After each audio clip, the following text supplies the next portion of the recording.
नमो नारायण।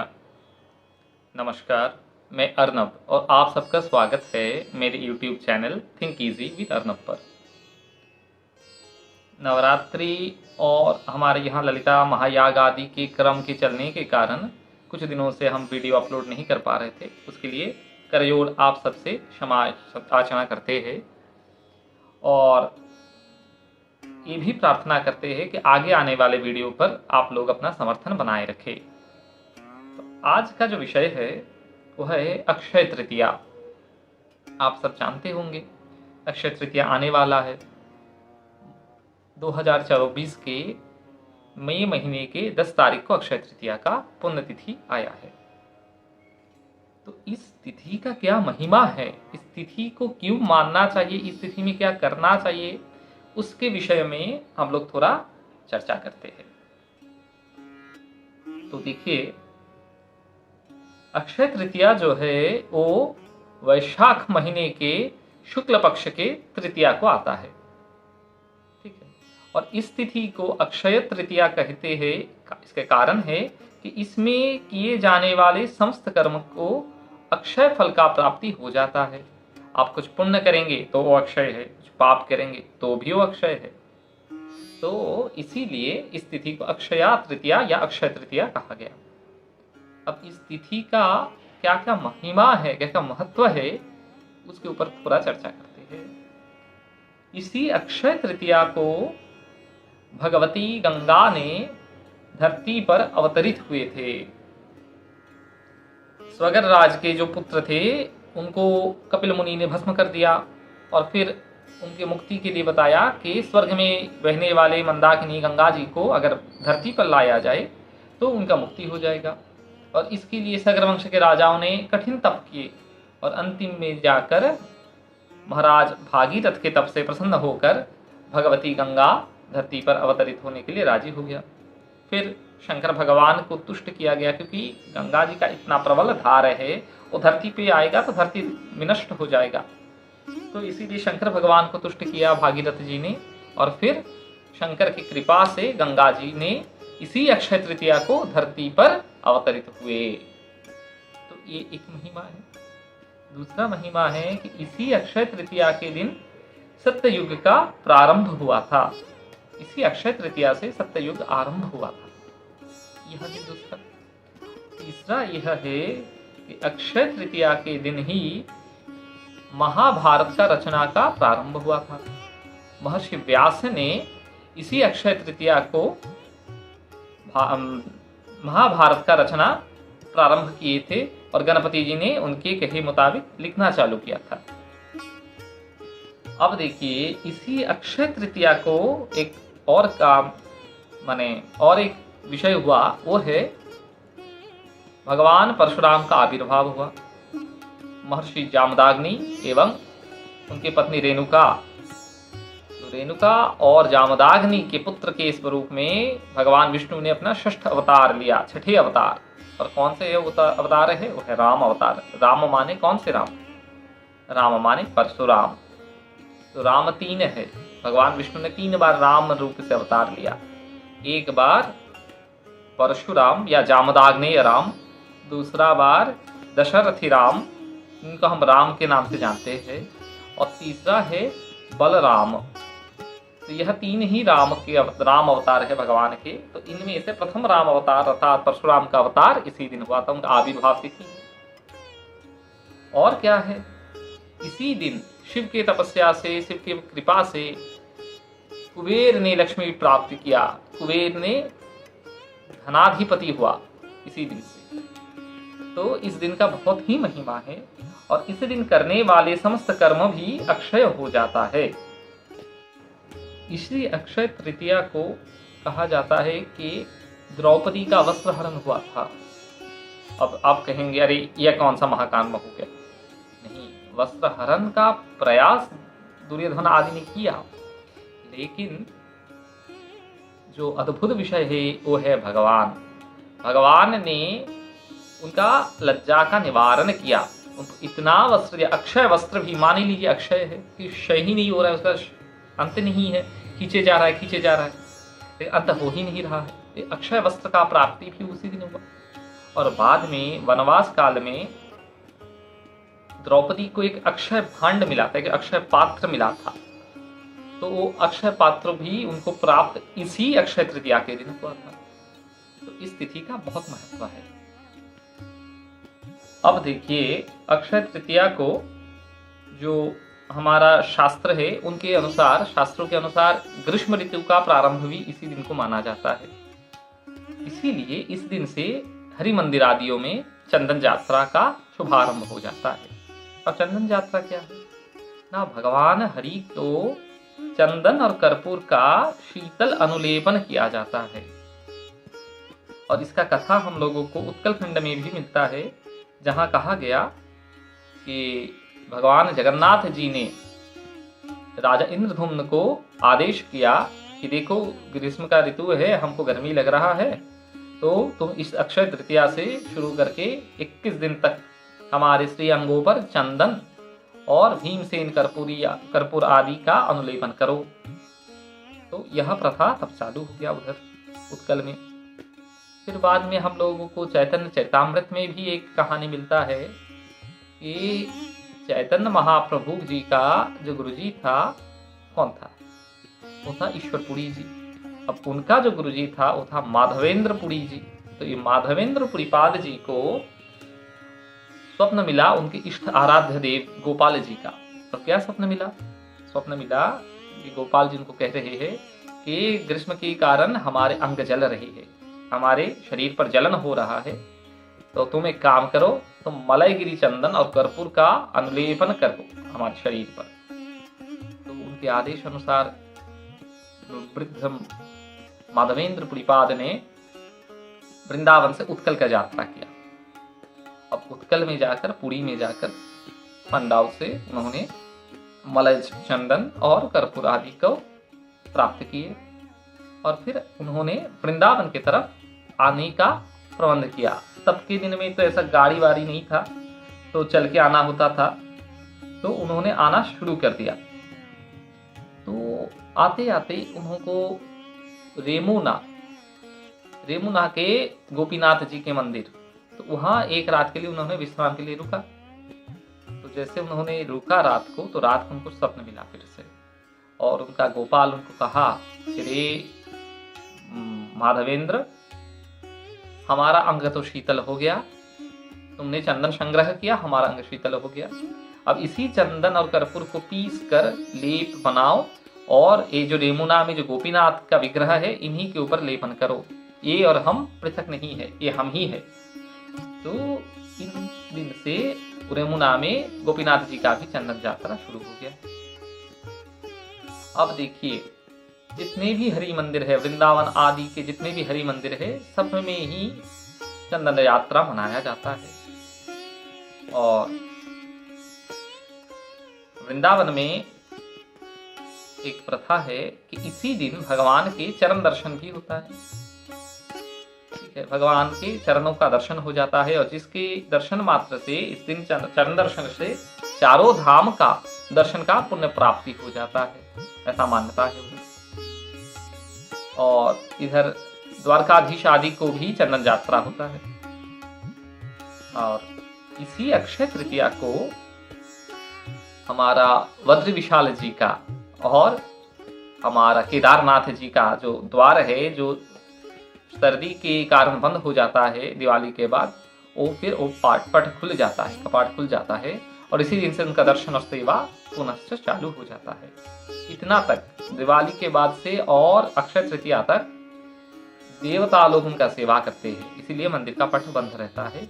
और फिर अक्षय तृतीया से दिवाली तक के लिए सेवा मनुष्यों के हाथ में आ जाता है, तब पट खुल जाता है और मनुष्य लोग उधर जाते हैं, सेवा पूजा करते हैं। अब एक जो हमारे जो पुष्टि मार्गी जन जो है, तो उनके इधर भी ग्रीष्मकालीन चंदन यात्रा का विशेष सेवा शुरू हो जाता है। तो जितनी भी ठंडा चीज है, मखमल का वस्त्र होते हैं ना, उनके ऊपर चंदन का छाप लगाते हुए फिर चंदन का पंखा बनाते हैं, खस का पंखा बनाते हैं, ये सब आदि शीतल चीजें होती है, वो सबसे भगवान का सेवा शुरू हो जाता है। फिर आंवला और चंदन को पीस कर उनका जल से भगवान को स्नान कराया जाता है कि भगवान का शीतल हो जाए, भगवान का शरीर गर्मी ना लगे उनको। अब देखिए, इसी विषय में, इसी प्रसंग में पुरी के चंदन यात्रा के विषय में बोलना अनिवार्य हो जाता है। तो पुरी में चंदन यात्रा के समय 21 दिन तक भगवान का एक विशेष यात्रा अनुष्ठित होता है, और वो भगवान के साल भर में जो 12 यात्रा होता है, जैसे स्नान यात्रा, रथ यात्रा आदि, उसी के तरह चंदन यात्रा भी एक प्रधान यात्रा है। अब वो शुरू होता है अक्षय तृतीया को और 21 दिन तक चलता है। और कैसे चलता है, हम स्वयं थे उधर, हम बहुत बार, 2, 3 बार, 4 बार उधर गए हैं चंदन यात्रा को। तो बहुत मनोरम परिवेश रहता है, आपकी गर्मी तो रहता है। तो देखिए, पुरी को कहा जाता है शंख क्षेत्र, शंख के आकार के है पुरी। तो पुरी के कोनों में 5 महादेव का मंदिर है, पंच महादेव का मंदिर। तो पंच महादेव का मंदिर से पंच महादेव ऐसे पालकी में आ जाते हैं श्री मंदिर को। अब सब श्री मंदिर में आ गए, और इधर श्री मंदिर से भगवान जगन्नाथ का प्रतिनिधि के रूप में मदन मोहन जी, कृष्ण जी का एक विग्रह है, मदन मोहन जी, श्री देवी एवं भूदेवी, लक्ष्मी और सरस्वती, या उनको रुक्मिणी, सत्यभामा इत्यादि के स्वरूप में जाना जाता है। श्री देवी भूदेवी का जो विग्रह है वो, और 2 और विग्रह है रामकृष्ण। तो यह नर्तन गोपाल जी का विग्रह है, जो नर्तन गोपाल है ना, लड्डू पकड़ के नाच रहे हैं, तो वैसे 2 विग्रह है जिसको रामकृष्ण कहा जाता है। तो यह कुल आपका 2 रामकृष्ण का 2 विग्रह, और इधर 3 विग्रह हो गया, तो 5, और उधर 5, 10। तो यह 10 विग्रहों का चंदन यात्रा होता है। अब 10 महादेव आ गया, फिर क्या होता है, सबसे पहले पालकी में, डोला में रामकृष्ण जी उतरते हैं मंदिर से। अब रामकृष्ण जी के पीछे पीछे जाएगा भगवान मदन मोहन जी श्रीदेवी भूदेवी के साथ, एक पालकी में, सुंदर पालकी, सजा हुआ पालकी रहता है, और उनके पीछे पीछे एक एक करके पंच महादेव। और ये लोग कहाँ तक चलेगा, मंदिर से निकलकर बड़दंड होकर ये लोग सीधा चला जाएगा इंद्रधुम्न सरोवर या चंदन सरोवर। तो चंदन सरोवर के बीच में मंडप बना हुआ, चंदन मंडप, तो वो मंडप बना हुआ है। तो उधर 2 नाव रहता है। तो दोनों नाव में, एक नाव में भगवान जगन्नाथ अपने पत्नियों के साथ, अर्थात मदन मोहन जी भूदेवी श्रीदेवी के साथ, और दूसरा नाव में रामकृष्ण और पंच महादेव, ये सब चढ़ जाते हैं, और नाव उस पूरा सरोवर में चाप करता रहता है, माने चलाया जाता है। फिर सूर्यास्त के बाद 7, साढ़े 7 बजे तक नाव को चंदन मंडप में लगाया जाता है, और फिर भगवान जलकेली करते हैं। जलकेली का मंडप बना हुआ है, तो भगवान का जलकेली का मंडप में जलकेली करते हैं, और फिर रात को पंचगव्य और गंधोदक आदि के स्नान के बाद नववस्त्र परिधान करके, सर्वांग में चंदन अनुलेपित करके, फिर भगवान बीच मध्य रात को फिर पालकियों में वापस आ जाते हैं श्री मंदिर। फिर शयन सेवा आदि हो जाता है। फिर पुनश्च अगला दिन दोपहर को मध्याह्न भोग के बाद भगवान के जय जय। तो यह केवल पुरी का प्रथा नहीं है, यह शास्त्रों में वर्णित एक कहानी है। और वो कहानी क्या है, तो महाभारत में इसका एक कहानी आता है। जब अज्ञातवास चल रहा है पांडवों का, तब विराट नगरी में किचक का वध कर दिया महाबली भीमसेन जी ने। अब किचक वध हो गया तो विराट राज को पता चल गया, अरे ये तो पांडव है। तो उनको प्रार्थना किया विराट राज ने कि हे पांडव जन, हे महानुभाव, आप लोग कृपा करके भगवान गोविंद जी का दर्शन करा दीजिए हमको। तो उन्होंने अनुरोध किया गोविंद जी को, पांडव ने, कि हे गोविंद, हे केशव, आप पधारिए इधर विराट नगरी पर। तो गोविंद जी आ गए। अब गोविंद आने के साथ उनके साथ बलभद्र भगवान जी आए। भगवान दोनों भाई आ गया, कृष्ण बलराम। और तब उनकी प्रसन्नता के लिए विराट राज ने क्या किया, उनको नौ विहार कराया, जल के लिए कराया। तो नौ विहार के लिए दोनों नाव आ गया। उनका एक का नाम था वैरतिका और दूसरा का नाम था सुनंदा। वैरतिका और सुनंदा नामक दोनों नौका में पंचपांडव कृष्ण और बलराम आदि को उन्होंने नौविहार कराया। तो इसी से यह प्रथा भी चालू हो गया। पुरी का जो प्रथा है इसी कहानी का झलक है। अब ये जो पंच महादेव है, ये पंच महादेव पंच पांडव का स्वरूप माना जाता है। कौन कौन है पंच महादेव? पंच महादेव है मार्कंडेश्वर महादेव, कपाल मोचन महादेव, लोकनाथ महादेव, जमेश्वर महादेव और नीलकंठेश्वर महादेव। यह पंच महादेव है। अब एक और देखिए प्रसिद्ध मंदिर है दक्षिण भारत में, आंध्र प्रदेश में, वोल्टेयर जानते होंगे, विशाखापट्टनम। तो विशाखापट्टनम के पास ही एक प्रसिद्ध स्थान है नरसिंह भगवान का, वो है सिंहाचलम या सिंहाचलम। यह सिंहाचलम या सिंहाचलम मंदिर में भगवान वराह नृसिंह का पूजा होता है। अब भगवान वराह नृसिंह तो बहुत उग्र देव है, उनका बहुत उग्र तेज है। तो उनको शांत करने के लिए उनको चंदन का अनुलेपन किया जाता है। तो साल भर, पूरा साल भर अब जब भी जाइएगा तो चंदन का एक शिवलिंग का आकार का आपको दिखेगा। तो वो ही है भगवान वराह नृसिंह सिंहाचलम में। और केवल अक्षय तृतीया के दिन ही वो चंदन का जो बिंब बना हुआ है उसको तोड़ा जाता है और उसको तोड़कर भगवान का मूल विग्रह को निकाला जाता है भीतर से, और फिर उनका अभिषेक होता है, विशेष पूजा आदि होता है, और फिर शाम होते होते उनके ऊपर चंदन का अनुलेपन शुरू हो जाता है और फिर एक साल के लिए वो ढक जाते हैं चंदन। तो इनका दुर्लभ दर्शन करने का सौभाग्य हुआ है अधम को दास को, हमने दर्शन किए हैं। सब बहुत, हालांकि बहुत छोटे थे, 2004-05 का बात हमारा। तो तब हम अपने पिता के साथ गए थे और दर्शन किए थे इसका। अब इतना ही बताइए, चंदन यात्रा का अनंत महिमा है और अनंत अनंत मंदिरों में इनका सेवा पूजा होता है।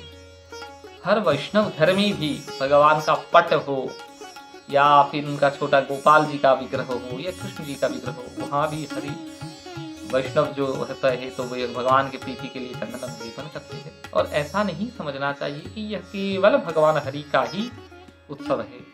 भगवती का भी चंदन यात्रा होता है, शंकर भगवान का भी चंदन अनुलेपन होता है। तो अपने अपने इष्ट देव के प्रीति के लिए चंदन, कर्पूर आदि शीतल वस्तुओं का अनुलेपन करें और इत्र भी उनको चढ़ाए तो शीतल इत्र चढ़ाए। जैसे आप चंदन का इत्र लगाए, फिर खश्त का इत्र लगाए, फिर मोगरा, जूथी का या जैस्मिन जिसको कहते हैं ना उसका, ये सब शीतल जो गंध है उसका इत्र भगवान को लगाए। श्वेत वस्त्र और रेशम के पतला वस्त्र, हल्का वस्त्र भगवान को ओढ़ाए, क्योंकि भगवान आत्मा, आत्मस्वरूप ही भगवान है। यह जानना चाहिए और उसी भाव से सेवा करे भगवान का। सामर्थ्य कम है कोई नहीं, भगवान के ललाट पे चंदन का तिलक कर देंगे भक्ति भाव से तो भगवान संतुष्ट उसी में भी हो जाएगा। लेकिन भाव तो रखे। तो इसी के साथ आज का जो वीडियो है उसको हम लोग समाप्त कर देते हैं।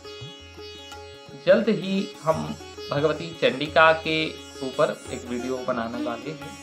नवरात्रि आदि के कारण कुछ दिन विलंब हो गया, कुछ दिन ठीक से वीडियो नहीं बना पा रहे थे। तो ठीक है, अब हम थोड़ा फ्री हो गए हैं, फिर वीडियो आएगा। तब तक आप लोगों का साथ का आशा करके वीडियो को इधर ही विराम देते हैं। नमो नारायण।